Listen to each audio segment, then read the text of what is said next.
Christian and his friends are digging 20 meters down, taking turns at 24-hour shifts.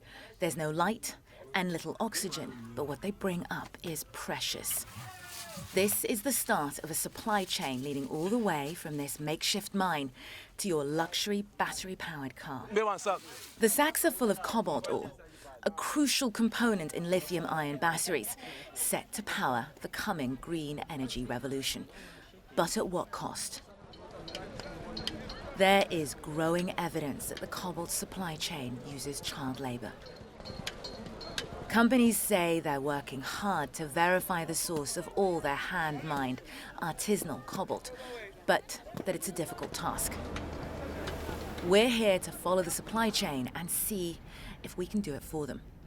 Before we set out, even the local governor warns us to expect to see children at work. We arrive at the Musonoi River mine, where the cobalt ore is washed to grind it down. Although we've been given permission to film here, as soon as they see us, officials begin to scare the children away. Not all of them, though, are fast enough. Some work on. One young boy staggers under his load. His friend sees the camera, and he drops his sack. They've clearly been warned. A mining ministry official spots this boy carrying cobalt has been captured by our cameras. His response is brutal. Later, we ask him why he struck the child. He refused to answer. We've now witnessed for ourselves that children are working here, that they are involved with the production of cobalt, and we've seen the products of that child labor loaded onto a variety of different vehicles. I'm going to jump into this car that's headed to one of the main public selling cobalt depots. I'm told we're going to Kabasa Market. This is where the cobalt is bought by brokers. It's where it first enters the supply chain. The car company Tesla, for one, says its cobalt sources are audited and issued with certificates of origin. They wouldn't say from where or how, but there is no sign of certification here. We watch the brokers set the price, and none of them ask where the cobalt is from or how it was mined.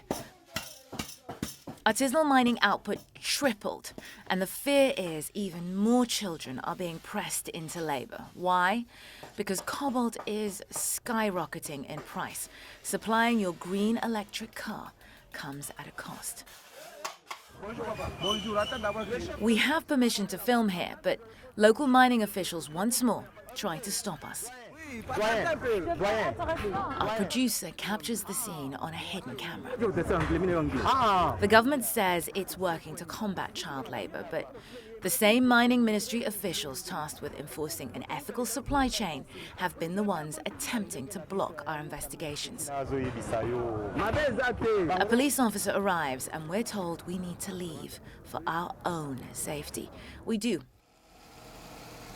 But not before we spot a red truck loaded up and leaving the very same market.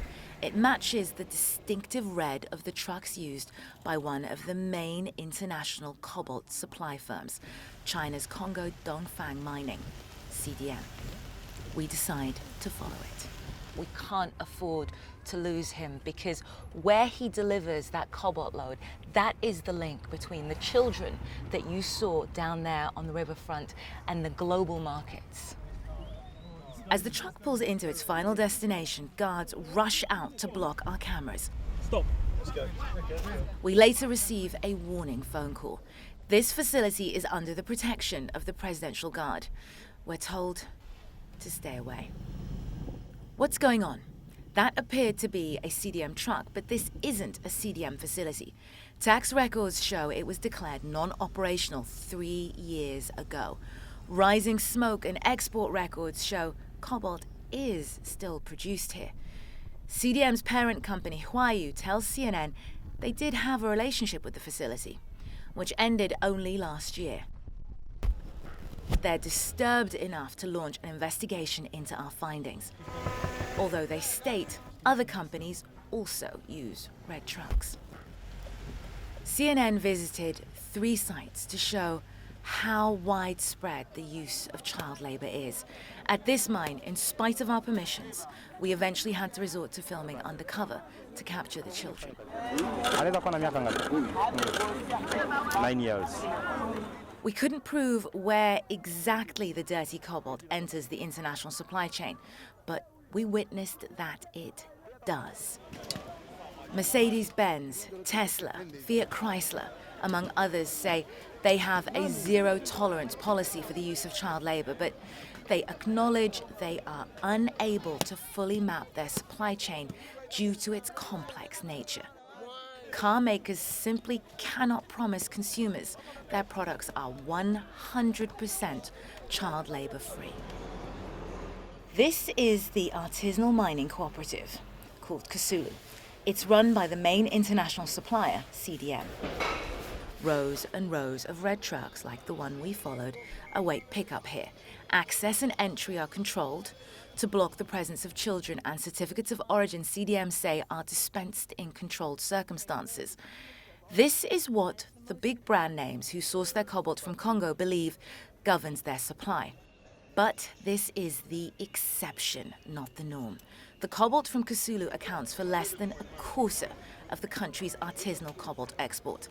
Here, the Ministry of Mining has to countersign for the certificate of origin to be considered valid. So, the very same entity whose officials CNN found complicit in hiding the presence of child labor at the artisanal mines we visited is responsible for certifying the cobalt here is child labor free.